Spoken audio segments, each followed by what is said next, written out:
Bonjour à tous et bienvenue sur Tarot Magic Books. Je vous retrouve aujourd'hui pour vous présenter les sorties du mois de mars, enfin, celles que j'ai repérées. Alors comme d'habitude, s'il y en a que vous avez repérées que je n'ai pas citées, n'hésitez pas à les mettre en commentaire. Moi c'est vrai, je fais surtout autour de la SFFF, parfois un petit peu de suspense ou des livres qui me tenteraient hors de ces genres. Mais n'hésitez pas surtout à mettre en commentaire ce qui pourrait vous intéresser. Et puis on va commencer tout de suite avec le 3 mars et la sortie du Sang des Titans, le nouveau roman de Tiefs aux éditions Plume Blanche. Alors on va plutôt être dans un univers maritime. Après des années d'oppression, les femmes de Fée se sont révoltées. Réfugiées au cœur du royaume envolé, elles ont bâti une forteresse imprenable sur les restes gorgés de magie des titans aujourd'hui disparus. Elles y vivent en paix, loin de l'oppression des hommes dont elles ont attisé la colère. Pourtant, lorsque Vaer rentre de Maraude, il ne reste plus rien de l'île volante.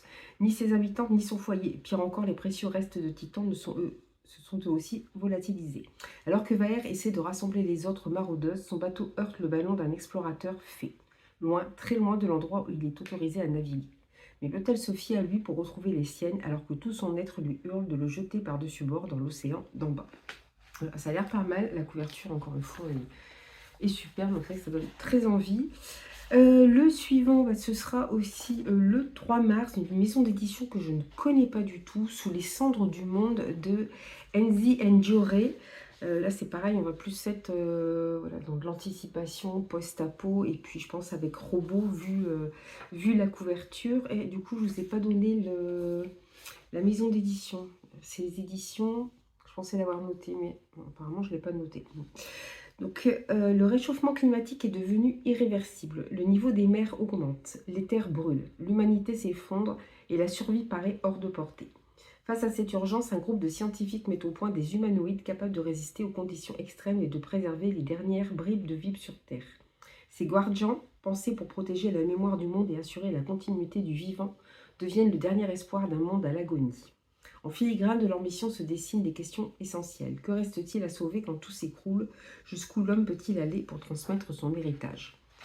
Alors c'est bien classé au roman SF, ça a l'air pas mal du tout, parce que finalement ça pose pas mal de questions sur l'avenir de l'humanité, puis effectivement des IA. Pour rester toujours dans la SF, le 4 mars sortira chez Bragelonne projet Dernière chance de Andy Weir. Le film va sortir aussi au cinéma au mois de mars avec Ryan Gosling. J'ai vu des extraits, ça avait l'air assez marrant. Ryland Grace est le seul survivant d'une expédition spatiale de la Dernière chance. S'il échoue, c'est l'humanité et la Terre tout entière qui sera en péril. Mais pour l'instant, il ignore tout de cela. Il ne se souvient même pas de son prénom et encore moins des objectifs de sa mission. Il sait seulement qu'il est resté en sommeil très long. Et il vient de se réveiller pour découvrir qu'il se trouve à des millions de kilomètres de chez lui, avec 2 cadavres pour toute compagnie. Ryland se rend peu à peu compte qu'il doit faire face à une tâche impossible. Filant à travers l'espace, il lui faut trouver la clé d'un mystère scientifique insondable et combattre un fléau qui laisse présager l'extinction de notre espèce. Voilà, donc c'est vrai qu'on va dans les extraits, je crois que le gars il sait pas trop ce qu'il fait là. Ça donnait un côté un peu rigolo. Bon, c'est vrai que c'était pas super marrant, mais ça donnait un petit côté assez rigolo. Je sais s'il se souvient plus de sa mission, c'est un petit peu embêtant. Toujours le 4 mars sortira une série de webtoons que j'adore, qui s'appelle Comment tuer la vilaine, et cette fois ce sera le tome 5. Alors les noms, le dessinateur c'est Aegi et pour l'auteur c'est Yor April, c'est chez Pika Webtoon. On est toujours, bon, je vous aurais mis la couverture, voilà, on est toujours chez voilà, c'est cette jeune femme de notre monde contemporain qui s'est retrouvée transportée dans un univers imaginaire, dans celui d'un roman où elle joue la méchante de l'histoire. Sauf que là, l'héroïne, elle ne cherche pas vraiment à s'intégrer, elle veut à tout prix retrouver son univers, revenir à son époque, retrouver sa famille.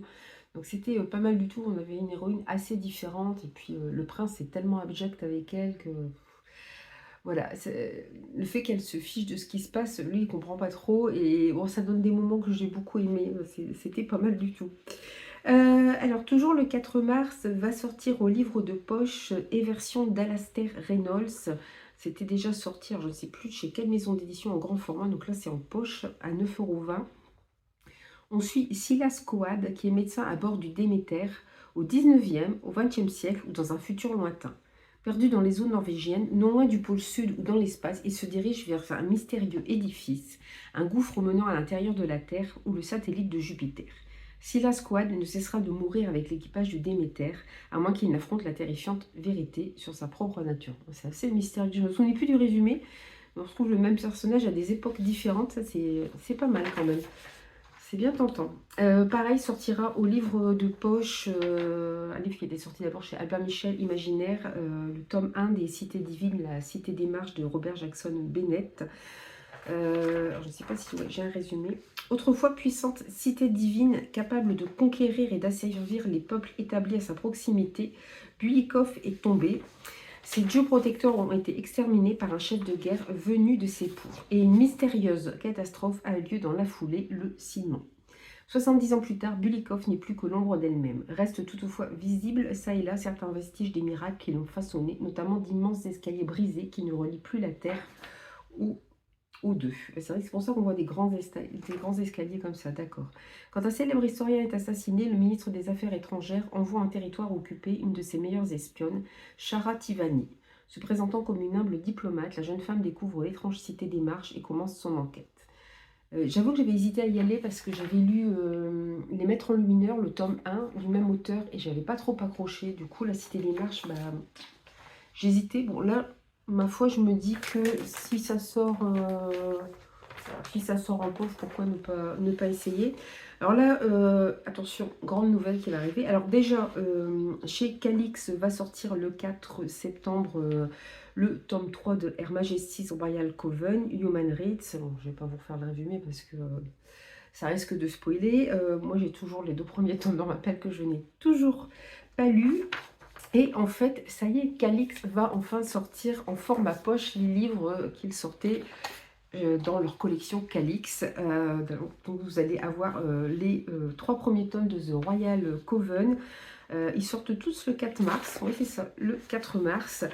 Bon, je trouve pas les couvertures extraordinaires, mais donc là c'est de Juno Dawson. Je vous ai pas donné l'autrice d'avant, c'était Her Majesty's Royal Coven. Si, c'est le même, c'est Juno Dawson aussi. Oui, c'est moi qui me trompe. Oui, donc je trouve pas les couvertures extraordinaires, mais bon, ce qui est bien, c'est... Alors par contre, ce qui est étonnant, c'est qu'ils sortent le tome 3 à la fois en version... Alors à la base, ça sortait en version collector, enfin relié, et en version brochée. Et là, je ne sais pas si ça va sortir en version brochée, pas sûr, mais en tout cas, par contre, ils sortent tout de suite le tome 3 en version poche. Donc c'est bien, pour ceux qui veulent découvrir cet univers, bon, ça permet de les acheter en poche. Ils sont à 9,50 €, le premier 9,50 €, 9,90 € le deuxième, et le 3 à 9,80 €. Donc c'est intéressant. Alors donc en résumé, on nous dit: les sorcières sont parmi nous depuis des siècles. Dans l'ombre, elles nous protègent de dangers que nous, simples mortels, pouvons à peine imaginer. Pourtant, le plus grand péril viendra de l'intérieur, car un jeune sorcier aux capacités extraordinaires a été capturé et semble menacer l'existence de leur cercle, le Royal Coven. Niam, Chiara, Elena, Léonie et elle, amies depuis l'enfance et puissantes sorcières, seront-elles empêchées le monde de sombrer? Voilà, donc je ne vais pas vous en dire plus, je ne vais pas faire les résumés des autres, d'autant que moi-même je ne les ai pas lus. Alors je ne sais pas si je vais m'acheter le tome 3, parce que je me dis, voilà, j'essaie de garder le moins de livres possible, hein, évidemment, pour faire un peu de rangement. Donc est-ce que ça vaut le coup d'acheter la belle version collector? Je ne sais pas. Le problème, c'est que la version reliée, elle est dédicacée. Je vais rencontrer l'autrice et elle est dédicacée. Donc pour l'instant, je ne sais pas trop. On verra, on verra. Mais il faut déjà que je les lise, ce serait déjà pas mal. Pareil, toujours le 4 mars va sortir en poche. Il y a pas mal de poches qui sortent ce mois-ci, ce qui est intéressant. Va sortir Génisse de Mary-Kate Williams dans la collection Impact Poche. Donc c'est la collection thriller de chez Hugo Roman. On est dans une sorte de dystopie, donc c'est pour ça que ça m'avait attiré ce roman à la base. Mina, 25 ans, n'a pas d'enfant. Elle peut donc s'engager comme génisse au sein de la Lactation Membership, l'entreprise qui réinvente les produits laitiers pour nourrir la population dans un monde fragilisé par les changements climatiques. Bref, on doit manquer de lait, donc on prend le lait des femmes. Et Mina a de grandes ambitions. Devenir la meilleure productrice de la compagnie, gagner assez d'argent pour ne plus jamais avoir faim. Mais ce commerce si rentable ne fait pas l'unanimité, et lorsqu'une livraison de lait empoisonné déclenche la polémique, les membres du troupeau de MLM sont directement menacés. Voilà, Mina va évidemment essayer de savoir ce qui se cache derrière ces rebelles qui ont attaqué voilà, les memberships du Milk Membership, je sais plus. Enfin bref, ça n'avait pas l'air mal. J'avoue, je l'avais mis en wishlist. J'hésitais à le prendre, mais bon, là, pareil, s'il est en poche, c'est toujours plus intéressant. Je sais pas combien il est en poche. 7,90 €. Il n'est pas très cher, mais après, le livre, je me rappelle, il n'était pas très gros non plus quand il était en grand format. Toujours en poche, va sortir chez J'ai lu Le Dieu des Bois. Alors, c'est de Lise Moore. Toujours le 4 mars. C'est pareil, je l'avais acheté en grand format, mais bon, je ne l'avais pas payé trop cher. Donc ça va, là, il est à 9,90 €. Il paraît qu'il est assez excellent. Si vous vous perdez, asseyez-vous et criez. Au camp Emerson, perdu au cœur des Adirondacks, c'est l'une des règles d'or. Établie par la puissante famille Van Laar, cette colonie de vacances pour adolescents a pour vocation de leur apprendre à s'aventurer dans les bois sans risque, du moins en apparence. Été 1975, la sérénité des jeunes est mise à mal. Barbara Van Laar, l'unique héritière des propriétaires, manque à l'appel. Au milieu des arbres, aucun cri ne perce le silence. Mais tous s'interrogent, la monitrice, les autres campeuses, le personnel et bien sûr la famille, car ce n'est pas la première fois que les Van Laar perdent un enfant. 15 ans plus tôt, leur fils s'est volatilisé lors d'une sortie en forêt avec son grand-père. Les bois n'ont jamais rendu ce qu'ils avaient pris. Cette fois, ils pourraient bien tout emporter, y compris la vérité. Ça avait l'air assez mystérieux. Je me rappelle qu'il y avait pas mal de bons retours sur ce livre. Et là, il est pareil à 9,90 €. Oui, je me suis mise ici parce que mes enfants sont là. C'est les vacances, donc ils sont là. Du coup, j'en ai profité pour rester aussi dans mon petit coin. Ils voulaient aller jouer au foot dehors, mais j'aurais dit tardez pas trop parce que je pense qu'il va pleuvoir. Alors, pour en venir à nos moutons, je pense que c'est le 4 mars aussi. J'ai le service de presse qui est ici. Il y a beaucoup de livres qui sortent le 4 mars. C'est marqué mars 2026. À moins que je ne lise pas bien parce que je ne fais pas toujours attention. Donc, ah bah si, c'est noté là. Le 4 mars va sortir le prochain roman de Morgane Cossarieux aux éditions Actes Sud Jeunesse dans leur collection Épouvante. Et voilà, Baron Cimetière. Donc là, on va être vraiment dans une ambiance vaudou. On va suivre un jeune homme qui se retrouve à la Nouvelle-Orléans et qui va se retrouver face apparemment à des revenants, ou en tout cas à lutter contre le vaudou. J'avoue que ça fait au moins 2-3 ans que je veux lire Morgane Cossarieux, donc évidemment pour vous dire que je suis pressée de le commencer celui-ci pour enfin découvrir l'écriture de cette autrice dont on parle énormément, et je suis contente, et merci aux éditions Actes Sud Jeunesse pour l'envoi de ce livre. Vous m'excuserez, je suis avec toutes mes feuilles. Alors là, c'est pareil, ça sortira en poche chez Addictasie. J'hésitais à le mettre parce qu'on va être clairement dans de la romantésie, mais quand il était sorti, il me tentait. C'est de Orlan Grey, c'est aussi le 4 mars. C'est Le Prince de l'autre monde. Bal, mariage, princier, jalousie et magie noire. Bienvenue dans le royaume de Nérène. Après avoir été heurtée par une voiture, je me suis réveillée dans un lit, un monde et un corps inconnus. Ici, dans ce royaume étrange, je porte un nom qui n'est pas le mien, Lucinia. À 18 ans à peine, me voilà au centre d'un tourbillon de prétendants, tous désireux de gagner mon cœur. Mais je n'ai qu'une idée en tête, trouver le moyen de rentrer chez moi. Ouais, il me tentait bien, puis on est un peu dans cette, un peu comme avec les webtoons, ces petits écailles, c'est-à-dire qu'on a une jeune fille qui vit dans notre époque et puis qui se retrouve plongée dans un monde imaginaire, donc ça me tentait beaucoup. Alors celui-ci, il a l'air très très bien, c'est chez Hachette Heroes, c'est The Mirror tome 1, Le Serment maudit, c'est de Julie Cédao et ça sortira aussi le 4 mars. Alors, le résumé. Méfiez-vous du pouvoir destructeur des promesses brisées. Elva cache un lourd secret. Depuis sa plus tendre enfance, elle est hantée par des prémonitions. Un don qu'elle dissimule, consciente du sort réservé aux sorcières dans son petit village. Mais lorsqu'une vision dévastatrice condamne sa famille, la jeune femme n'a d'autre choix que d'accepter ses pouvoirs et de partir à la recherche de la sorcière des bois du Nord, celle que tous haïssent et redoutent. Ensemble, elles pourraient bien changer le cours de l'histoire et défier le temps. Alors que les aptitudes d'Elva grandissent et que les frontières entre le bien et le mal s'estompent, la jeune femme devra tenter de réparer les erreurs du passé avant que la magie ne détruise son monde. Donc, ça a l'air très excellent, ça a l'air très sombre. J'avoue que celui-là, il me tente beaucoup. Alors celui-ci, c'est pareil, ça vient des éditions Alice que je ne connais absolument pas. Je sais pas, je découvre des maisons d'édition. C'est pareil, c'est plus de la SF. C'est La Loi des Pyramides, tome 1. Europe eugéniste, 3 générations portent la clé d'un secret capable de renverser l'ordre établi. 2082. La loi eugénique, dite loi des pyramides, bouleverse l'Europe. Chamy vit dans la ferme isolée que ses parents d'adoption ont choisi pour dissimuler Jocelyn, son grand frère, exclu de la société à cause d'un retard mental. Un homme étrange s'invite régulièrement dans les songes de Chamy et l'appelle Chicane, ce qui en quechua, la langue des Incas, signifie unique, distinct entre tous. Alors c'est moi qui me suis mal exprimée. En fait, c'est la loi des pyramides, tome 1, Chamy. Je suppose que c'est Chamy le nom du tome 1. Par contre, j'ai pas le nom de l'auteur. Philippe Dumont, voilà, j'ai trouvé, Philippe Dumont. Et bah, c'est ça, donc c'est bien ce qu'il me semblait. Les 3 tomes vont sortir aussi le 4 mars. Donc voilà, si vous voulez découvrir les 3 tomes, bon, c'est impeccable.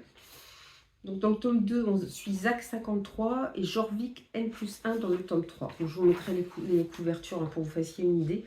J'avoue que je ne connais pas cette maison d'édition, je ne les ai pas vus passer non plus en grand format, mais ça n'a pas l'air mal du tout. Le 5 mars va sortir cette sortie qu'on attend depuis un moment, Catabasis pardon, de R.F. Kuang, donc chez, alors je ne sais pas si c'est Sabran ou de Saxus, c'est pas, je crois que c'est de Saxus. Hein. Voilà.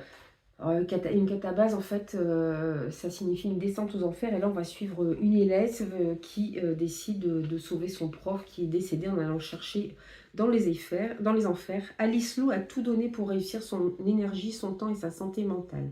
Doctorante en magie analytique à Cambridge, son unique objectif est d'être titularisée et légitimée, ainsi que son talent de magicienne. Seul obstacle dans son parcours, son directeur de thèse, l'éminent Jacob Grims, meurt dans un accident aux circonstances douteuses. De ce postulat découle une solution logique. Alice doit descendre en enfer, retrouver celui dont son destin dépend.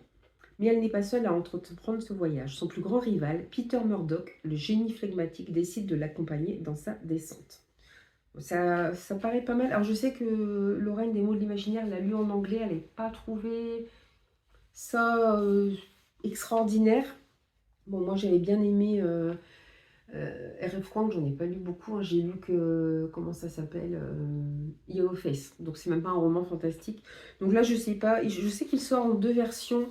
Mais ça doit être. Il y a une version reliée collector et ensuite c'est une brochure, une version reliée aussi. Donc je pense que je vais peut-être attendre que ça sorte dans leur collection pâle avant de me précipiter. Alors celui-ci, je voulais l'acheter depuis un an, j'arrivais pas à le trouver d'occasion. Et là, il sort enfin en poche. Donc Cocorico, et ensuite Le Silence de Rose Mallet. Ça sortira le 5 mars aux éditions Pocket. Donc là, on est dans du policier. Le 1er janvier, au 10 rue Georges-Marie, l'irréparable a été commis. Charlotte et Martin forment avec leurs enfants une famille sans histoire. Et pourtant, peu à peu se dévoile une réalité que nul ne pouvait soupçonner. De Charlotte ou de Martin, qui est le vrai coupable, qui est la victime? Un récit glaçant, un suspense distillé au fil des pages, un portrait sans concession d'une famille en apparence ordinaire. Donc je suis très contente que ça sorte en poche, je vais enfin pouvoir l'acheter. C'était édité d'abord aux éditions du Gros Caillou, et je me demande si c'est pas le premier qu'il sorte en poche. Je suis pas sûre, j'ai peut-être une bêtise, mais en tout cas c'est très intéressant. C'est pareil, c'est un livre qui va sortir en poche aussi. Bah oui, puisque c'est un tome 1. Par contre, je ne vous ai pas noté, ça doit être chez Nathan. Le premier tome de Kiman de Karen McManus, pareil, le 5 mars. Elle écrit beaucoup de romans policiers young adultes. Et voilà, donc celui-ci, je pense qu'il va sortir en poche, puisqu'il est déjà sorti en grand format, donc chez Nathan. Et il me tentait beaucoup, c'est vrai que j'ai pas eu le temps non plus de le lire. Je l'avais emprunté aussi en médiathèque, j'ai pas eu le temps. Donc là, s'il sort en poche, je vais pouvoir me le prendre. Alors, dans le résumé, on nous dit 5 lycéens, une mort, 4 suspects. Tous cachent un secret. Qui ment? Bronwyn, l'intello, Cooper, le sportif, Ned, le délinquant, Adi, la reine de beauté, et Simon, le gossip boy, se retrouvent en retenue un après-midi. Seulement, ce dernier ne ressortira jamais vivant de cette heure de colle, et les enquêteurs en sont vite sûrs, sa mort n'est pas accidentelle. Bronwyn, Adi, Ned et Cooper deviennent les principaux suspects du meurtre lorsqu'on découvre un article écrit par Simon contenant des révélations sur chaque ado. Jusqu'où sont-ils prêts à aller pour cacher leurs secrets? Bon, à relire le résumé, ça me donne encore plus envie de le lire, je vous avoue. Alors là, j'ai, je ne sais pas si vous avez vu les éditions Ada, qui sont des éditions québécoises qui ont sorti, comment ça s'appelle, les contes interdits. Ils ont sorti des classiques interdits. Maintenant, en France, c'est les éditions Contredire qui sortent les contes interdits et les classiques interdits. Donc les premiers classiques interdits qui sont sortis sont Orgueil et Préjugés. Alors c'est des réécritures hein, horrifiques. Donc Orgueil et Préjugés, Le Fantôme de l'Opéra, 20 milieux sous les mers et Frankenstein. Moi, les auteurs, en plus, il y en avait 3 sur les 4 qui venaient pas très loin de chez moi. Et j'ai mal calculé mon coup. Je pensais qu'ils venaient un samedi, c'était un vendredi et c'était pas possible que je pose congé, donc je ne les ai pas rencontrés. Et moi, ceux que je visais surtout, c'était Frankenstein et Orgueil et Préjugés, évidemment, parce que j'adore Jane Austen et j'aime bien quand il y a des réécritures comme ça, même horrifiques. Alors je sais que Jodie des Livres de la Crypte avait lu 20 milieux sous la mer, elle n'a pas trop accroché, par contre elle a beaucoup aimé Frankenstein. Et moi, je vous montrerai dans le book haul de... il est là-bas, donc je ne vais pas aller le rechercher. Le book haul du mois de février. J'ai acheté alors, Frankenstein. Donc je me dis, bon, je vous dis à bien aimer, ça devrait être une bonne pioche. Et je me suis acheté Orgueil et Préjugés. Je lis un premier avis sur Bookstagram. Je me dis... attends, là, gros doute. Je lis un second avis sur Bookstagram. Et je feuillette le livre. Il faut savoir que Contredire ne fait pas que de l'horrifique, ils font aussi de la dark romance. Et en fait, là, ils ont fait une réécriture dark romance d'Orgueil et Préjugés. J'étais écœurée, j'ai acheté le livre.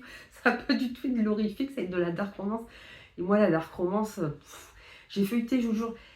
Dès les premières pages, il y a déjà une scène de smut, voilà, et quand même assez dérangeante. Si vous avez lu Orgueil et Préjugés, ou vu en série ou en film, vous voyez peut-être, vous souvenez peut-être de Lady Catherine de Bourg, de Bourg, je sais pas comment on prononce, qui est très, qui est une aristocrate, qui est très à cheval sur les convenances, donc qui ne peut pas voir l'héroïne Elisabeth Bennet, et surtout qui est la tante du héros masculin Darcy. Et ben, dès les premières pages, je peux vous dire déjà qu'il y a une scène de smut entre la tante et le neveu. Voilà. Donc je me dis, je vais voir. Le livre est superbe. Je vous montrerai en book haul, mais la jaquette est magnifique. L'intérieur du livre est magnifique. Il y a un superbe jaspage. Je sais pourquoi ils ont fait de la DR. Moi, je m'attendais à un truc horrifique. Après tout, ils ont bien fait Orgueil et Préjugés et zombies, avec des zombies. Donc pourquoi pas? Bah non. Et là, il faut savoir, bon, du coup, que le 5 mars, ils vont sortir, Roméo et Juliette de Patrice Cazot. Donc là, je me dis pareil, méfiance, à mon avis, ça va être une réécriture de Roméo et Juliette, mais façon aussi dark romance. Donc je trouve ça un petit peu dommage qu'il n'ait pas davantage précisé, parce que quand on lit le résumé, on sait juste que la famille Bennet a perdu tout son argent. Il se demande si ça ne vient pas de la famille de Darcy, que Darcy est très mystérieux. Bon, voilà. Franchement, alors c'est marqué pour public averti, c'est marqué interdit aux moins de 18 ans, mais comme les contes interdits, comme les autres classiques interdits. Mais jamais c'est marqué que c'est de la DR. J'ai pas vu non plus de noter smut, quoi. Enfin, j'ai un peu écœuré. Donc là, pour Roméo et Juliette, on est en octobre 1995, alors que le Québec est déchiré quant à son avenir, deux jeunes âmes se rencontrent. Roméo, écorché vif et en quête de sens, Juliette, enflammée par l'idée de fonder un monde nouveau. Leur attirance est immédiate, dévorante, irrépressible. Mais chaque pan entraînant l'un vers l'autre, éveille des forces qui les dépassent. Dans l'ombre, des ennemis conspirent, prêts à tout pour empêcher leur union. Et tandis que Roméo et Juliette s'abandonnent à une passion aussi brûlante que condamnée, les cadavres s'accumulent dans leur sillage. Voilà, donc je pense que là, on va être dans une DR, donc je vous le dis, méfiez-vous si vous êtes... ne faites pas comme moi. C'est con, c'est vraiment... Et puis en même temps, je suis déçue parce que je m'attendais à une réécriture un peu horrifique de Orgueil et Préjugés. Bah non, c'est raté. Alors là, celui-ci, la maison d'édition, c'est pareil, je ne connais pas cette maison d'édition, la couverture est très space, hein. Ça donne pas envie, enfin, ça donne pas envie, en même temps ça intrigue, je trouve. C'est chez Hubert Édition, c'est Postapoland de Bartosz Zarkowski, ça sortira le 6 mars.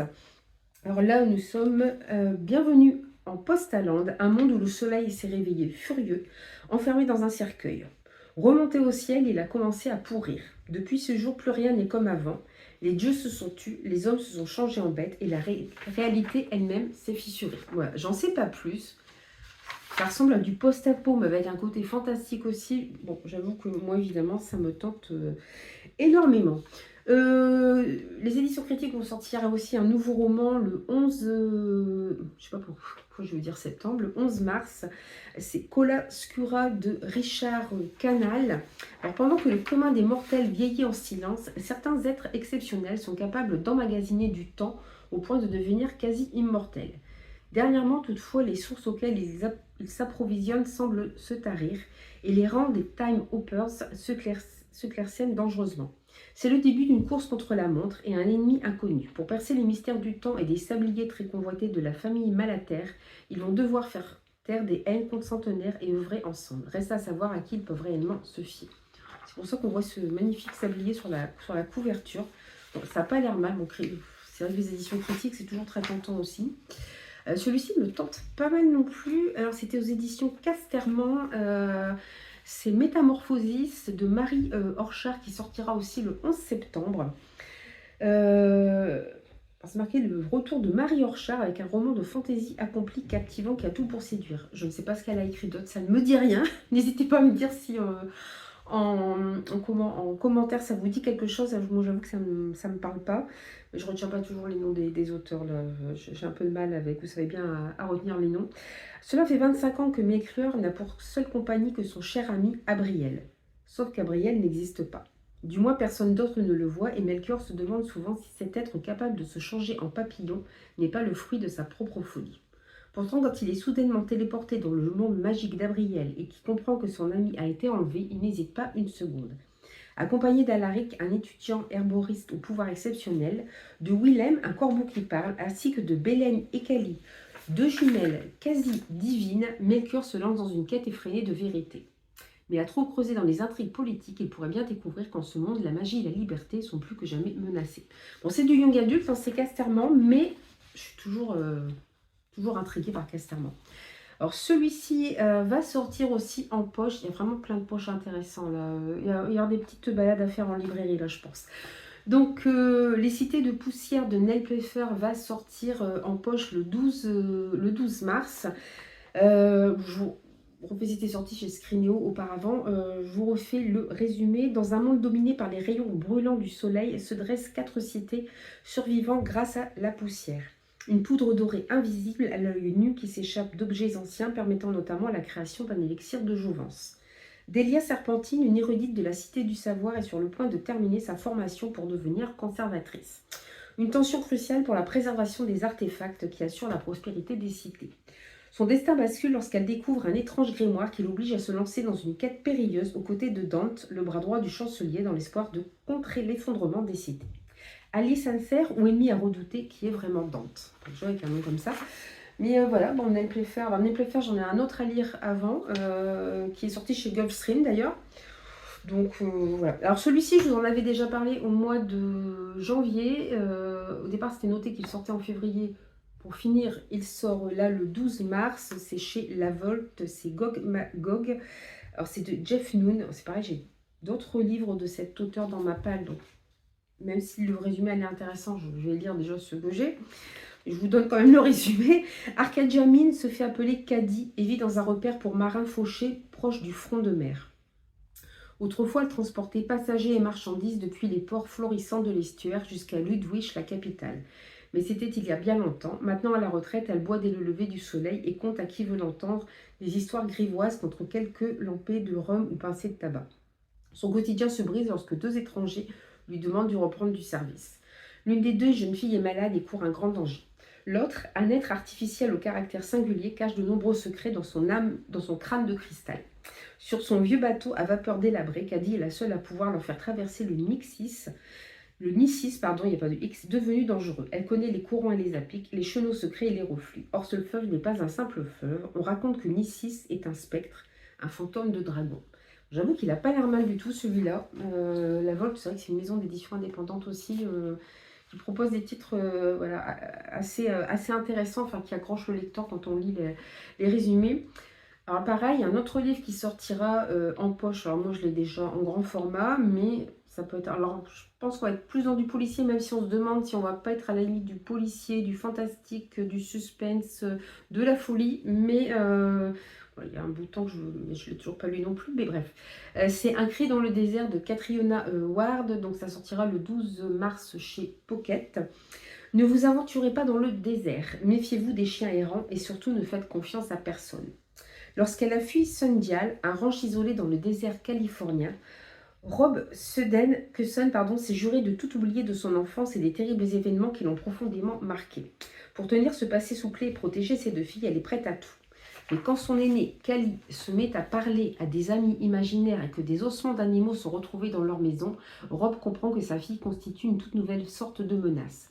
Pour endiguer l'ombre qui commence à planer sur leurs existences, elle ne voit qu'une seule issue. Emmener Callie à Sundial, là où tout a commencé, là où les fantômes de sa jeunesse attendent depuis longtemps son retour. Voilà, ça a l'air très mystérieux. Catherine Howard, c'est elle qui avait écrit La dernière maison avant les bois. Qui, en fait, heureusement que j'avais vu des revues qui disaient qu'il fallait insister sur ce livre, parce que je trouve qu'il est nul ce livre, je n'accrochais pas du tout. Et en fait, plus on avance et plus il est prenant, donc c'était vraiment super. Sort aussi chez Pocket le 12 mars, un livre que j'avais acheté aussi, heureusement je les achète d'occasion, parce que là ça sort en poche. C'est Quelqu'un derrière les murs de Zygmunt Milosevski. On va bien le prononcer, parce que l'autre nom, il ne rappelle pas de bons souvenirs. Donc de Zygmunt Milosevski. Donc c'est chez Pocket le 12 mars. Donc c'est pareil, on va être dans un immeuble où il se passe des choses étranges. Là, je ne sais pas si on va être que dans du suspense, j'ai l'impression quand même qu'on va être dans le glorifique, voire du fantastique. À Varsovie, la tranquillité d'un immeuble est soudainement menacée quand un de ses occupants, pris d'une inexplicable panique, tente de s'extraire de l'ascenseur en marche et se fait décapiter. Bon, c'est risque d'avoir un peu d'horreur. Après ça, d'autres locataires deviennent victimes d'hallucinations, et bientôt une étrange malédiction s'empare de ce bâtiment dont plus personne ne peut sortir. Robert et Agnieszka, un couple qui vient d'emménager, partagent alors la peur qui s'est immiscée dans leur quotidien. Avec Victor, un ancien journaliste d'investigation tombé dans l'alcool, et Camille, un adolescent révolté contre ses parents, ensemble ils espèrent comprendre quelle force démoniaque leur fait vivre ce cauchemar éveillé, et qui est ce voisin étrange qui a piraté l'interphone et écoute ce qui se passe dans les appartements. J'avais très envie de le lire quand je l'ai acheté, je n'ai jamais trouvé le temps de le lire. Celui-ci c'est pareil, il me tentait, je l'ai vu l'autre jour en librairie en grand format, et là il va sortir le 14... je ne sais pas pourquoi je veux vous dire septembre.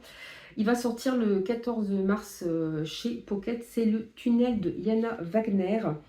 Un tunnel sans issue et des centaines de personnes enfermées. Pour survivre, il faudra lutter. C'est la fin de l'été, la fin du week-end. Une famille vient de quitter sa datcha pour rejoindre Moscou. La circulation se densifie et bientôt plusieurs centaines d'automobilistes se retrouvent piégés dans un tunnel. La raison est inconnue. Les secours ne viennent pas et après quelques heures, tout le monde commence à penser qu'il n'existe plus rien à l'extérieur du tunnel. Comprenez pourquoi j'ai été attirée. Est-ce qu'il y a eu un truc qui a explosé et c'est la fin du monde? On ne sait pas. Les téléphones ne bornent plus et la radio des flics ne fonctionne pas. Tout ce qui compte, c'est ce qu'il y a à l'intérieur. L'enfer, c'est les autres. Voilà, en plus, c'est ça. J'aime bien quand des huis clos, tout ça, où on voit le meilleur de l'être humain qui ressort, toujours dans ces conditions-là. C'est toujours très, très tentant. J'avoue que c'est un trope qui me plaît beaucoup, là, savoir voilà, comment réagissent les gens face aux catastrophes. Alors celui-ci, je n'ai pas trouvé de maison d'édition, alors je pense que c'est peut-être de l'auto-édité. C'est La voleuse et le renard de Eileen Baker. C'est apparemment de la cozy fantasy. Bon, j'avoue que j'ai de plus en plus envie de lire de la cozy fantasy. Plongée dans une cozy fantasy illustrée avec une ambiance Ghibli parfaite pour les femmes de Emily Wilde. Il était une fois un cœur brisé et le voyage de Chihiro. Je ne savais pas qu'il était une fois un cœur brisé, c'était de la cozy fantasy. Il n'y a pas des trucs un peu tristes là-dedans? Je ne l'ai pas lu, mais bon. Un homme renard altruiste qui vit parmi les humains. Une voleuse mystérieuse qui fuit son passé. Ensemble, ils changeront leur destin. Eoli est un homme renard et adore gérer son auberge destinée aux voyageurs curieux. Néanmoins, il sait que l'heure de rejoindre les siens à la cour des renards approche et ferait tout pour échapper à ce terrifiant destin. Alia est une jeune voleuse qui fuit son passé cauchemardesque. Poursuivie par des ennemis surnaturels, elle doit traverser le pays sans relâche pour rester en vie. Cependant, quand elle rencontre Eoli, elle lui propose une alliance qui leur permettrait de gagner leur liberté. Pour ce faire, ils doivent se rendre au plus sacré des lieux, le palais céleste. Mais le chemin qui y mène est parsemé de péripéties, de créatures magiques et de sentiments inattendus. Alors apparemment, c'est marqué illustré. J'ai pas vu d'image du livre, mais ma foi. Le 14 septembre va sortir chez Bragelonne le tome 3 de la balade funèbre. Alors on a eu la balade funèbre de Art et Merci qui d'ailleurs je ne l'avais pas vu mais est sorti en janvier en poche si vous êtes intéressé. Le tome 2, je ne sais plus comment il s'appelle, et là le tome 3 c'est The Undercutting of Rosie et Adam. Bon, j'ai pas la j'ai pas la version française. Pas vraiment des suites parce qu'on suit des personnages différents à chaque fois, mais je pense qu'il faut les lire dans l'ordre parce que sinon vous êtes spoilé sur ce qui est arrivé sur les personnages précédents. Pareil, un autre poche aussi, le 18 septembre va sortir chez Hugo Poche le tome 2 du dernier conte, Rose Rouge de Alexiane Thiel. J'avais acheté moi le tome 1, j'hésitais à les acheter parce que j'avais peur qu'il y ait un peu trop de romantaisie, même si voilà, on suit la dernière des fées et elle doit à tout prix trouver un prince charmant pour que le monde des contes puisse survivre. Et elle va dans notre monde pour trouver un prince charmant. Elle tombe sur un Pékin qui est tout sauf un prince charmant, mais bon, ça a l'air d'être un brave gars, donc elle l'emmène avec lui, elle l'emmène dans la forêt, voilà, pour sauver les contes. Ça avait l'air très marrant, mais en même temps, j'avais peur que ce soit un peu romantaisie. Donc je me suis dit, bon allez, on va voir. Et comme là, le tome 1, il est sorti en poche, bon, bah, je me le suis acheté. Bon, je vais attendre de le lire avant d'attaquer le tome 2. Par contre, je pense que le résumé, je pense qu'on continue à suivre toujours... voilà, on suit les mêmes personnages. Donc, je ne vais pas vous lire le résumé pour ne pas spoiler. Le 18 septembre va se conclure une trilogie que j'ai adorée. C'est La Voix de Lorée de Marie Fabre aux éditions Naos. Et ça s'appelle Le Pion de la Nation. Donc, je ne vais pas trop vous en parler parce que c'est un tome 3. Je vous conseille fortement ce récit. On est dans une ville qui pourrait ressembler au Londres de la fin du 19e siècle. Enfin, il y a un petit côté steampunk. Avec d'un côté les gens très riches, il y a quand même une classe moyenne, puis d'un côté les gens très pauvres qui triment dans les usines des gens très riches. Et en même temps, les quartiers pauvres sont malheureusement atteints par une maladie qui se répand parmi les pauvres, qui fait des dégâts, sauf un mystérieux docteur dont on ne connaît pas l'identité qui arrive à les soigner. Par contre, dans le quartier des riches, il y a un tueur en série qui sévit. Alors, il y a un petit côté aussi Jacques l'Éventreur, hein, donc c'est vrai que ça fait vraiment penser au Londres de la fin du 19e, sauf que lui s'attaque aux riches. Voilà, il tue des capitaines d'industrie, enfin des gens pétés de thunes. Et on va suivre notre jeune héros Hatcher qui vient juste d'être embauché dans un journal, mais évidemment on ne va pas lui confier l'enquête ni de ce qui se passe dans les quartiers pauvres, ni du tueur en série. Il n'est pas encore assez aguerri pour ça, mais il ne va pas pouvoir s'empêcher de mettre son nez dedans, d'autant qu'il a des contacts au sein du quartier riche, puisqu'il sort avec une des filles de ces capitaines d'industrie, de ces hommes très riches. Mais par contre, il a quand même une mission, c'est-à-dire qu'il doit faire un portrait du fils d'un autre magnat de l'industrie, Willem. Voilà, et là, j'ai beaucoup aimé ces deux personnages masculins parce que c'est vraiment la confrontation de deux cerveaux, de deux personnalités hors normes, très intelligentes, enfin incroyable. On en apprend énormément aussi sur...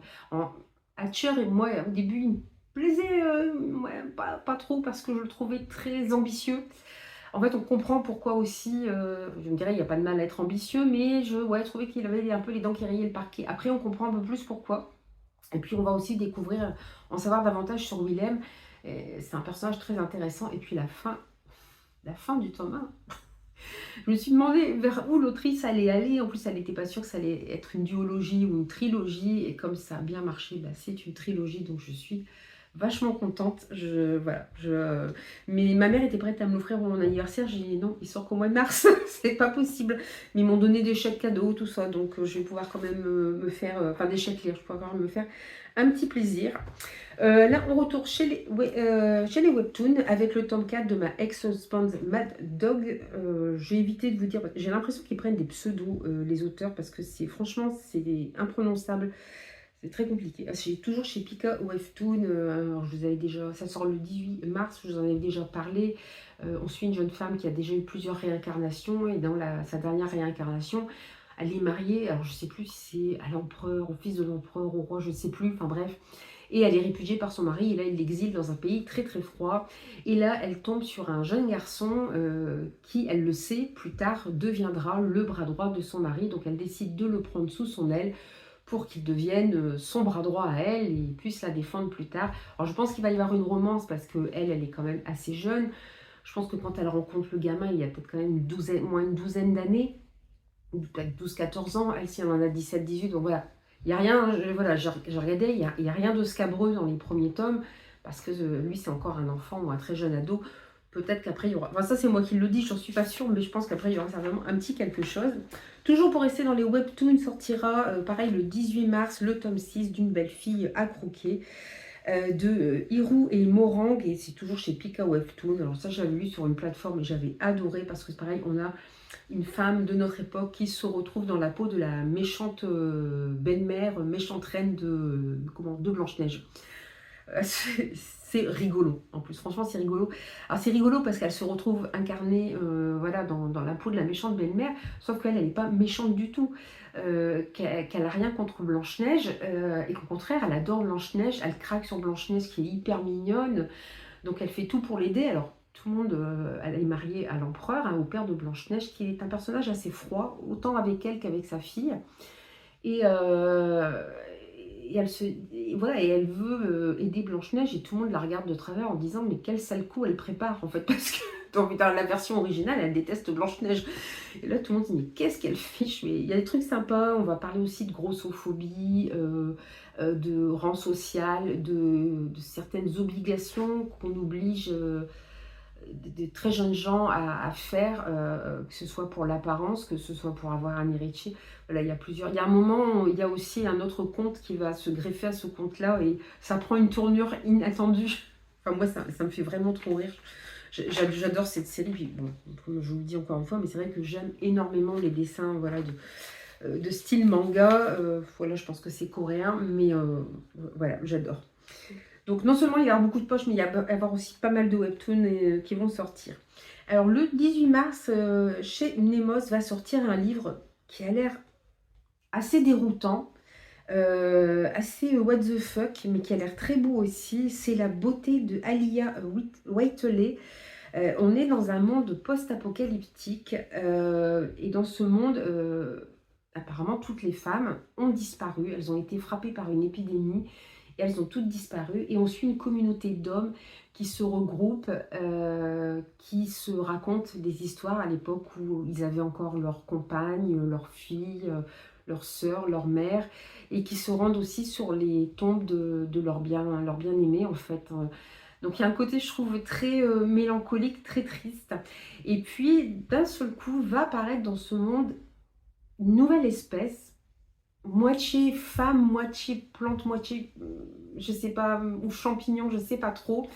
Voilà, donc pas vraiment des femmes, mais qui ont quand même un peu l'aspect des femmes. Alors je pense que, est-ce que ces hommes vont, voilà, vont avoir des relations avec ces femmes, vont tomber amoureux, vont construire quelque chose avec ces femmes? Je sais pas trop. Ce livre, il est vraiment... bah, il m'a marqué par son résumé. Il y a un côté mélancolique, un côté un peu onirique. Je pense qu'on voilà, va pas savoir s'attendre il va pas falloir s'attendre à de la voilà à de la fantaisie hippique avec de la bagarre tout le temps, mais il y a quelque chose de très poétique, je trouve, donc j'avoue qu'il me tente bien. Ensuite va sortir aussi en poche chez Big Bang Bragelonne, alors le tome 1 de Marielle tout magique, un pacte avec le roi elfe d'Elise Kova. Il y en a eu plusieurs de sorties, hein. Il y a un pacte avec le roi elfe, il y a un truc avec un fae, il y a un truc avec un vampire. Alors moi j'ai voulu les acheter, en fait j'ai trouvé le tome 1 pas très cher en relié collector, donc je l'ai acheté en relié collector, et puis du coup j'ai envie d'avoir toute la collection. Il y en a un qui est sorti il n'y a pas très longtemps, et là maintenant il les sort en poche. Bon, je me dis que j'aurais peut-être dû attendre, et bon, enfin, j'ai pas. Parce que je me dis, même mes reliés, je vais pas pouvoir tous les garder. Enfin, je ne sais pas comment je vais faire, on verra. Et là, j'ai vu, alors super bonne nouvelle, et en même temps pas si super que ça, parce que je ne vais pas pouvoir me précipiter dessus. Le 19 mars va sortir chez Léa le nouveau roman de John Gwynne que j'ai découvert l'année dernière, que j'adore. Alors, je l'ai découvert avec la trilogie des Terres bannies, je crois, c'est ça. Et là, c'est le tome 1 d'une nouvelle série. Alors, j'ai que la couverture en anglais pour le moment. Je ne l'ai pas trouvé en français. Par contre, le résumé est bien en français. Mais alors, je crois que ça se situe dans le même... Ouais, ça se situe dans le même univers que les Terres bannies.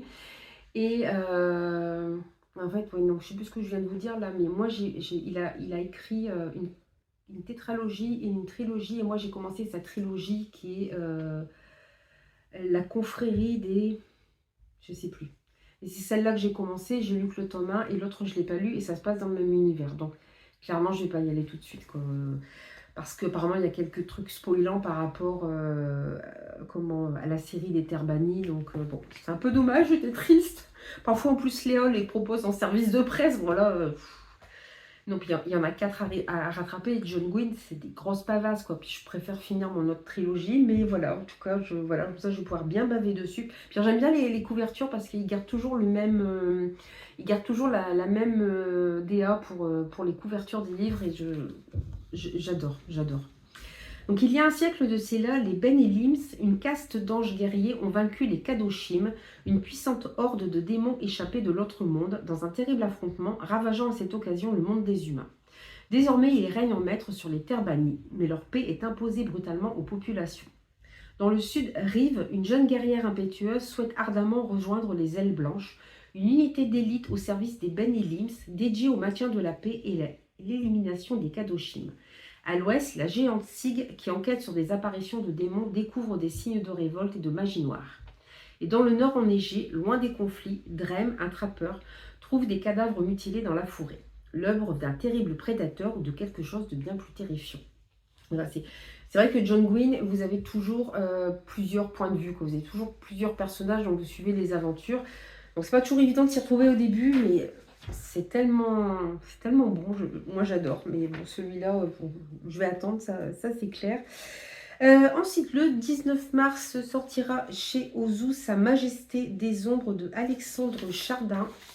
Alors, ça va encore être du young adulte, mais alors, moi j'avais eu un coup de cœur pour leur dernière parution, là, Volfood. J'ai adoré. Il y a une ambiance très très sombre dans ce roman. J'ai adoré, qui est très particulière avec ces tableaux, avec cette jeune fille qui se débat dans tous les sens pour réussir à s'en sortir. Enfin, voilà, franchement, je vous le conseille. Donc là, je regarde d'encore plus près les éditions Ozu. Il cherche son père, mais quelque chose d'autre l'attend sur l'île. Le père de Marceau a disparu il y a 8 ans. Depuis, il avance dans la vie avec rancœur, supportant uniquement ses potes Victor et Samuel, la mystérieuse Ève et l'attitude distante de sa mère. Car au fond, Marceau le sent. Derrière les cachets qu'elle lui donne, sa mère lui cache un terrifiant secret. Et quand il commence à lever le voile sur ce mystère, Marceau ne peut plus reculer. Une quête qui le guidera, ses amis et lui, au cœur d'une île sauvage et inhabitée, ou presque. Bon, ça a l'air assez sombre aussi. Après, je me méfie parce que je veux pas que ce soit trop jeunesse. Par exemple, j'avais lu les Whisper Weeks, le tome 1 chez eux, ça reste assez jeunesse. Donc il y a young adulte et young adulte, hein. C'est toujours le problème. Mais bon, je regarderai si je vois passer, voilà, je verrai certainement des chroniques passer et je verrai après. Donc là, un manga qui m'intéresse, qui sortira le 20 mars chez Kana, c'est l'adaptation en manga de Strange Houses de Uketsu. Et là, au dessin, nous avons Kiao Ayano, donc là c'est le tome 3 qui sort. J'ai lu le roman, j'ai bien aimé. J'ai préféré Strange Pictures du même auteur, mais j'ai les 2 premiers tomes de ce manga dans ma palle. Il faudrait peut-être que je les lise quand même. Je verrai bien si j'achète ou pas celui-là. Je verrai bien. Le 25 mars va sortir chez Big Bang. Alors celui-ci, j'avoue que j'avais eu un coup de cœur pour le premier. Alors je sais qu'il y a des gens qui n'ont pas aimé. Moi, j'ai vraiment eu un coup de cœur. Donc j'ai hâte de découvrir. C'est le tome 2 de Language of Dragon. Donc il y aura 3 tomes. Donc j'ai lu le premier que j'ai vraiment adoré. Donc voilà. Là c'est Ward of Weworlds. Bon, j'avoue que je vais foncer. Hein, parce que j'avais vraiment adoré le premier. Alors je ne vais pas vous lire le résumé du 2. Dans le premier, on est à Londres. Une Londres qu'on pourrait situer à quelle époque? Je ne sais pas, peut-être début 20e. Sauf que les dragons et les humains vivent ensemble. Alors il y a eu des guerres hein, où il y a eu des dragons décimés, mais aussi des pays où les humains ont été entièrement tués par les dragons. Il y a une paix qui a été mise en place avec la reine des dragons et on suit une jeune fille qui vit à Londres. Alors Londres est vraiment, il y a un système de caste très important et il est très difficile d'en sortir. Et elle rêve d'entrer dans une académie et bon voilà, elle a réussi ses examens, elle va pouvoir rentrer dans cette académie. En même temps, il y a des dragons qui se baladent dans le ciel et tout. Mais il va y avoir voilà, un retournement de situation dans sa vie privée et qui fait qu'elle ne va pas pouvoir rentrer dans l'académie. Elle va se retrouver dans une autre école. Et là, elle va découvrir plein de secrets. Elle va découvrir d'autres personnages, devenir amie avec eux. Elle va découvrir aussi son ancienne meilleure amie, dont on ne sait pas trop ce qui lui est arrivé, si ce n'est qu'elle a perdu son rang social. Hein. Elle vivait avec ses parents, elle a complètement perdu son rang social, donc avec les plus pauvres.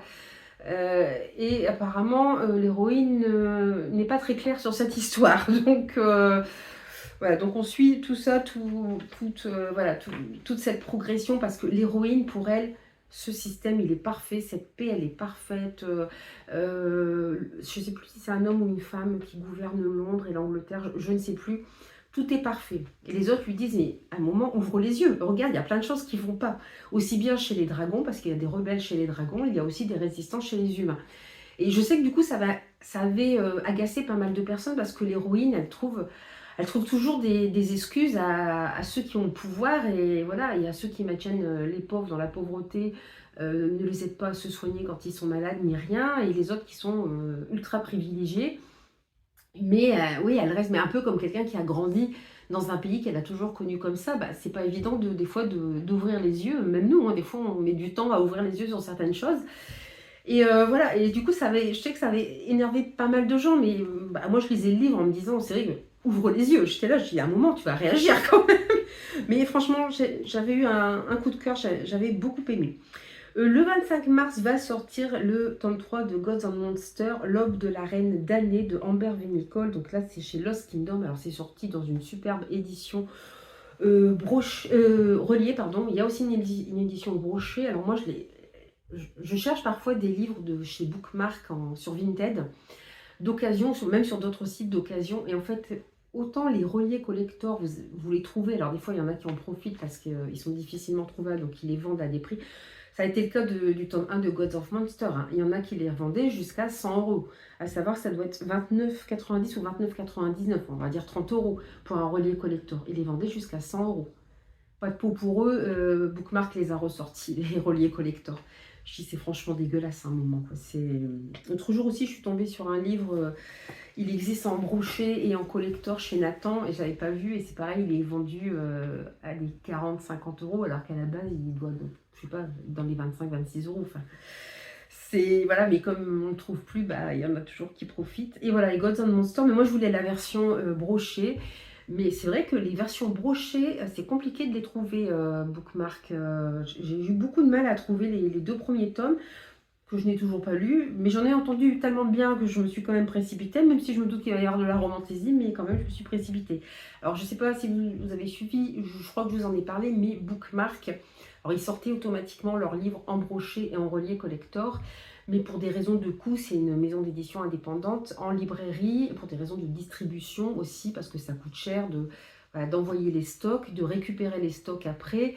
Voilà, pour des raisons d'économie, et en librairie, vous ne trouverez plus que les reliés collector. Bon, je vous avoue que ça fait un peu chier. Hein. Franchement, ça fait un peu chier. Alors, on pourra toujours acheter les brochets sur leur site.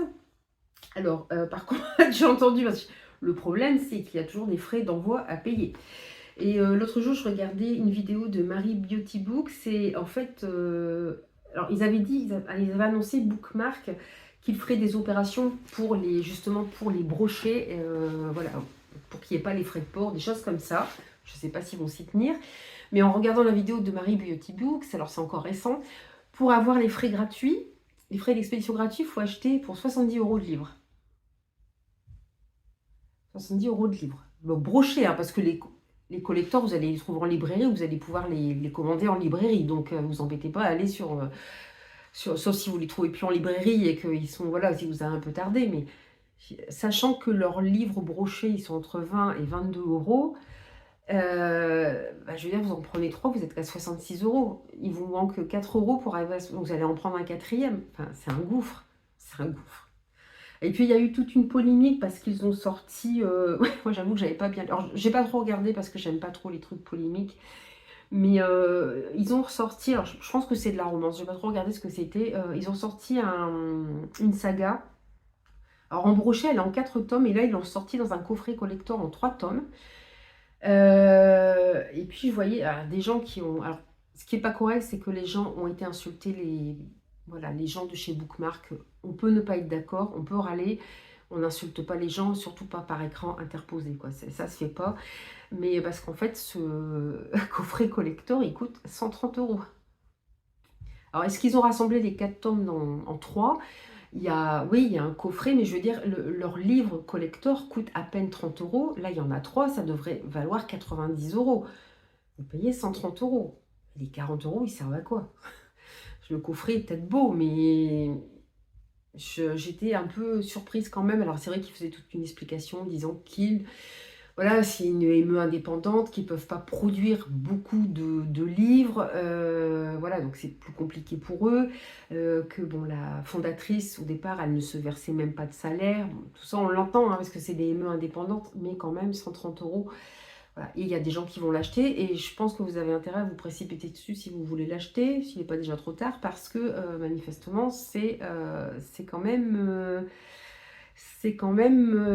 édité à très peu d'exemplaires, quoi. Enfin, très peu, quelques milliers, quoi. Voilà, c'est pas une grosse émeu, donc ils peuvent pas s'aligner sur les grosses émeux. Et là, j'ai vu, je suis allée faire un tour sur leur compte, enfin sur leur site. Il y a une autre saga qui va sortir elle sera en 4 tomes, celle-là, pareil, en coffret, 150 euros. Je sais plus ce que c'était, comme c'était pas une série qui m'intéressait, puis même j'irais pas mettre 150 euros dans... Ouais, bon sang. Puis je suis sûre qu'il y a des gens qui vont les acheter pour les revendre après à prix d'or sur Vinted et autres. Ça, il y en a toujours qui font ça. Je dis 150 euros. Même comme cadeau, ça fait cher, quoi. Donc voilà, c'était... donc je sais pas comment ils vont faire. Bon, moi, j'ai pas lu encore le tome 3. J'en ai 2 autres de chez Bookmark que je suis aussi, mais je les ai achetés en relié collector, ou on me les a offerts, donc j'ai continué à les acheter en relié collector. D'ailleurs, régulièrement, je vous ai dit qu'ils sortaient et à chaque fois la sortie est repoussée. Voilà, je pourrais les avoir. Je ne traînerai pas à aller les chercher en librairie parce que voilà, je sors de les avoir. Mais voilà, bon, c'est un peu foireux ce truc de voilà, de plus sortir mais je pense que les maisons d'édition vont faire ça. Je me suis demandé si Calix n'allait pas faire ça. J'ai lu Calix, hein, mais s'il n'allait pas faire ça aussi parce que au départ, leur livre de chez Calix, il est sorti en relié et en brochet. Et là, maintenant, ils les sortent plus, sauf les premiers qu'ils ont commencé à sortir en brochet, mais ils les sortent plus qu'en relié. Et je me demande si on va pas avoir, voilà, comme chez Pal, de Saxus et Sabran, où ils sortent parfois en même temps le relié et le poche, et il n'y a pas de brochet. Voilà. Donc ceux qui aiment les brochets, désolé pour vous, vous n'aurez plus de brochet. Voilà. Par contre, j'ai vu aussi chez les dévoreurs de livres qui me tentaient pour beaucoup aussi, c'était chez De Saxus ou Sabran, ils l'ont sorti qu'en relié. Il n'est pas ni en poche ni en brochet. Bon, bah, j'attendrai qu'il sorte en poche. Voilà, je pense que pour eux, ça fait beaucoup de coûts, voilà, ça augmente les coûts et je pense qu'ils vont de plus en plus partir vers, oui, voilà, vous allez avoir le choix entre le relié et effectivement le poche. Bon, après, le poche, moi, je ne dis pas non, je suis tout à fait pour. Les reliés, les dévoreurs de livres, j'ai regardé, je trouve qu'il n'est pas donné, qu'il n'est pas très gros, quoi. Donc, j'attendrai, c'est pas comme si j'étais en manque de lecture non plus. Donc, une parenthèse fermée sur les brochets. N'hésitez pas à me dire ce que vous en pensez. Moi, je trouve très bien qu'ils les sortent en poche en même temps, ou pas trop longtemps après la sortie. Mais par contre, ouais, c'est vrai que par moment, on a l'impression d'être pris quand même un peu pour des caisses enregistreuses, hein, pour des portefeuilles sur pattes, quoi. C'est un peu... Alors, je comprends, il faut qu'ils vivent aussi de leur métier, mais ça fait quand même un sacré budget. Et il y a des gens qui vont acheter parce que, voilà, ils sont fans, c'est tout. Ce que je peux comprendre aussi. Donc, je reviens à mes sorties. Le 26 mars va sortir le tome 1 de The Chronicle of Alice, tome 1, Alice, de Christina Henry. Alors là, c'est chez 404. Bon, vous savez que moi j'aime bien les réécritures. Alors là, on est clairement dans une réécriture de Alice au Pays des Merveilles. Les secrets derrière les contes de fées. Imaginez que le Pays des Merveilles soit en réalité le pays des cauchemars. Alice, 26 ans, pensait avoir tout oublié de son agression par le mystérieux lapin. Mais lorsqu'un incendie dévastateur embrase l'hôtel psychiatrique où elle est internée, la jeune femme se retrouve plongée dans les tréfonds de la vieille ville, à labyrinthe sordide aux allures de pays des merveilles cauchemardesques. Accompagnée de Hatcher, un tueur en série amnésique, Alice va devoir affronter les pires dangers pour survivre. Des gangs sanguinaires aux créatures maléfiques en passant par le terrifiant Jabberwocky, un ancien magicien des plus redoutables, chaque recoin de ce monde obscur semble vouloir sa perte. Seule une lame légendaire, autrefois forgée pour vaincre le Jabberwocky, peut les sauver. Mais Alice ignore que cette arme mythique est liée à un lourd secret, le sien. Je pense que c'est dans leur... parce qu'ils ont... voilà, c'est à travers le miroir. Ils ont sorti une collection 404 qui s'appelle À travers leur miroir. Et vous avez des réécritures de différents contes. Moi, j'en ai un. Ça doit être le tout premier qu'ils ont sorti. Je ne sais plus si c'est une réécriture de Cendrillon ou de La Belle au Bois dormant. Les deux sont sortis. Il y a eu la réécriture de La Belle au Bois dormant. De Peter Pan aussi. Il y a Peter Pan, oui. C'est vrai. D'ailleurs, Adeline de... des Fantaisies de Bullish, on a parlé, elle n'avait pas trop accroché sur celui de Peter Pan. Donc j'ai celui de Peter Pan et j'en ai un autre aussi, mais je ne sais plus si c'est La Belle au Bois dormant ou Cendrillon. Mais je vous en parlerai quand je vous ferai mon book haul, mais il faudrait que je les lise quand même, je me dis, bon, parce que si t'aimes pas trop le style, on ne sait jamais. Donc là, justement, je vous parlais de Pâle et de De Saxus. Là, nous allons avoir un livre qui va sortir à la fois en relié et en collection Pâle. Alors c'est vrai, quand on voit, je ne sais pas si je vous aurais mis les deux couvertures, mais c'est vrai que vous voyez le beau relié à côté, le petit poche. Oui, le relié est 1000 fois plus beau, mais encore une fois, je trouve ça très sympa. En plus, on va être dans de la cozy fantasy. C'est de Heather Fawcett qui a écrit l'encyclopédie merveilleuse, la trilogie de Emily Wilde. Moi, j'avais bien aimé le tome 1 d'Emily Wilde. Les deux autres m'attendent dans ma palle. Donc, j'avoue que j'ai très envie d'y aller. Je pense que si je le prends, je prendrai le poche. Donc, c'est Le refuge occulte pour chat d'Agnès Aubert. Tout un programme, ce titre. Tous ceux qui errent sont les bienvenus ici. Agnès Aubert mène une vie bien rangée à base de listes et de cases à cocher. C'est grâce à son sens de l'organisation implacable et sa capacité à dompter le chaos qu'elle maintient son refuge pour chats à flot. Mais lorsque son local est en partie détruit, elle n'a d'autre choix que de déménager. Elle tombe alors sur une affaire, un lieu charmant, dans une jolie rue, avec un loyer des plus bas. Le seul hic, son propriétaire est un magicien. Et pas des moindres. Havelock Renard, aussi appelé le roi des sorciers, se sert de cette location pour masquer son activité illicite de vendeur d'artefacts.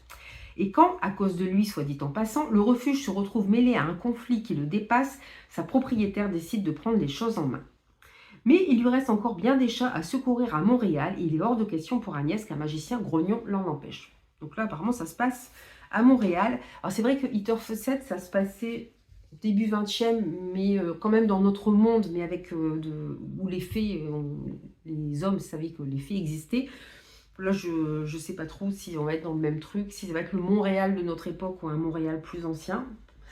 En tout cas, j'ai bien aimé le premier tome d'Emily Wilde, donc comme là ça sort en poche, il est très possible que je le prenne aussi. Ensuite sortira le 26 mars chez Pocket. Celui-là, j'avoue, je ne l'ai pas vu passer en grand format.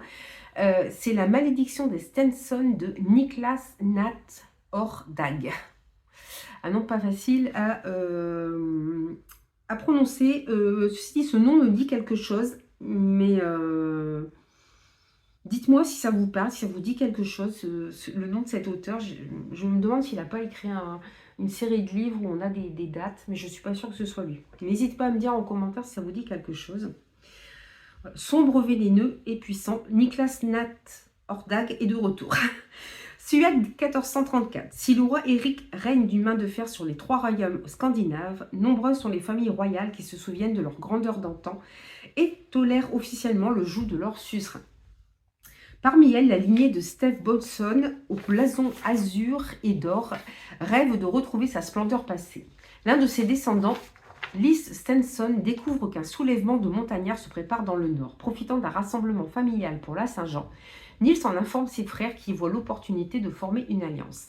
C'est Mans, le neveu de Niels, âgé de 17 ans, qui est choisi pour approcher les montagnards et gagner leur confiance. Une mission dangereuse aux périls innombrables et aux conséquences décisives. Ce que Mans ignore, c'est qu'une malédiction pèse sur la lignée des Stenson et qu'il pourrait bien en payer le prix. Alors je ne sais pas, je pense qu'il y a une partie historique, je pense en Suède, le roi Éric, ça ne m'étonnerait pas que ce soit très historique. Alors est-ce qu'il va s'y greffer avec cette malédiction une partie fantastique? À voir. Le 26 mars va sortir la conclusion de la trilogie La Mandragore de Cristal, qui est un 4 mains écrit par Stéphanie Benson et Nelly Labert. J'ai les 2 premiers tomes dans ma palle. que j'ai lu déjà et tout, chroniqué, c'est bon, j'attends le troisième et voilà, je vous aurai mis l'image, la couverture est tout simplement magnifique.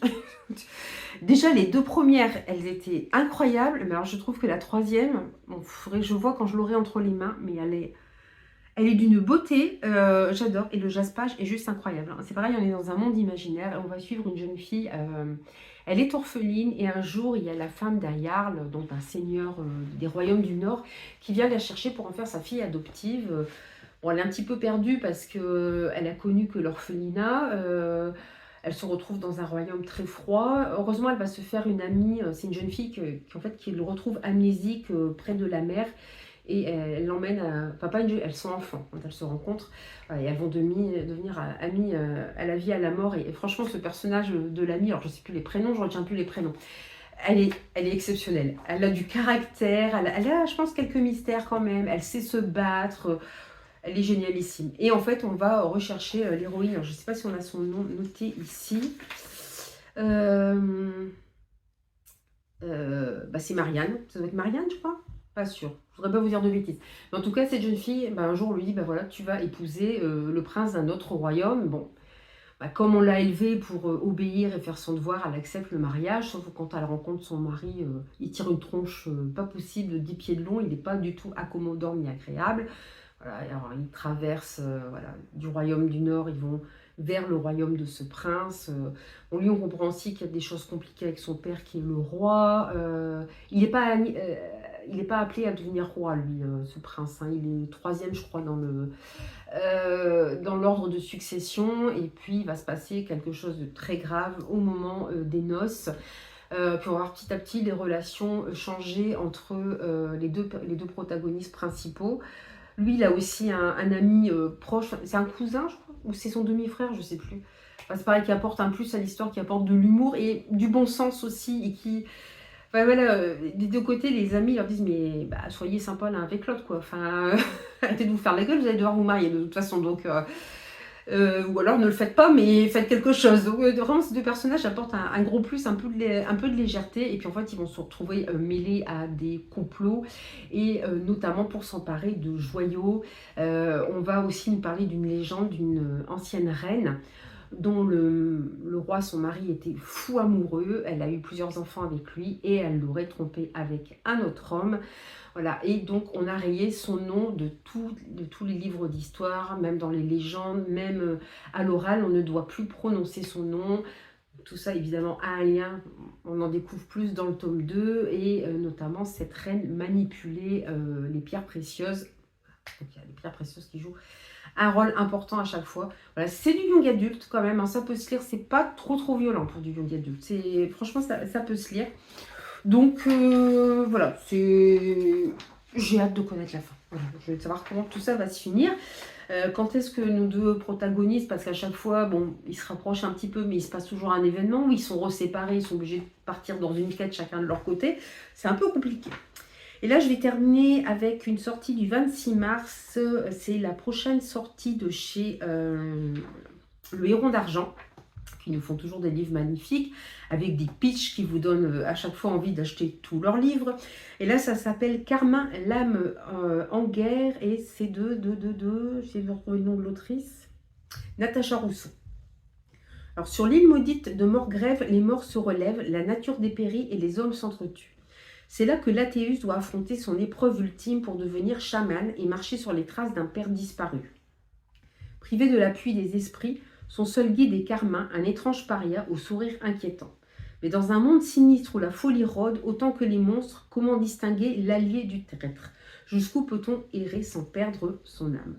Voilà. Donc ça a l'air très prenant, la couverture est aussi très belle, ma foi, pas l'air mal du tout, il est très beau en plus, puis alors j'aime bien cette histoire de mort qui se relève, de nature qui dépérit, enfin, ça donne vraiment un côté son qui donne envie d'y aller. Voilà, j'ai terminé, enfin, est-ce que j'ai fait un... Ouais, je veux dire, j'ai peut-être fait un petit peu plus court, pas vraiment, non, mais bref.